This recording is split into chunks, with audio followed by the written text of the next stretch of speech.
Uncertainty. Life is full of uncertainty தாங்க.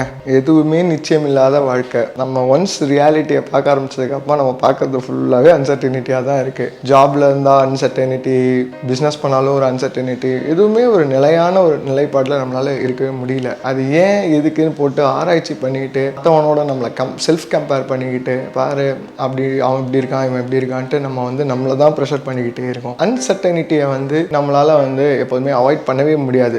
நம்ம we have to go through it. நம்ம அதை போட்டு யோசிச்சுட்டு ஸ்ட்ரெஸ் ஆகிட்டு அதே யோசிச்சுட்டு இருந்தோம்னா அது நமக்கு இன்னும் மன உளைச்சல் தான் அதிகமாக கொடுக்குது. Everything is uncertain. நீங்கள் நாளைக்கு இங்கேருந்து இறங்கி நீங்கள் வெளியில் போனீங்கன்னா யுவர் லைஃப் இஸ் அன்சர்டைன். அவ்வளோதான். என்ன நடக்கும்னு நமக்கு எதுவுமே தெரியாது. பட் நம்ம ஒரு நம்பிக்கையோடு தானே போகிறோம். போனால் நல்லபடியாக வீட்டுக்கு வருவோம், வண்டி எடுக்கிறோம், வண்டி ஓட்டுன்னு போகிறோம், நம்பிக்கையாக வரோம். அப்படிங்கிறது எல்லாமே ஒரு அன்சர்டனிட்டியான வேர்ல்டில் தான் நம்ம இருக்கோம். இங்கே அன்சர்டனிட்டியோட நம்பிக்கைங்கிறது தான் நமக்கு எல்லாருக்குமே வேணும். எதுவாக இருந்தாலும் trust the process and go ahead.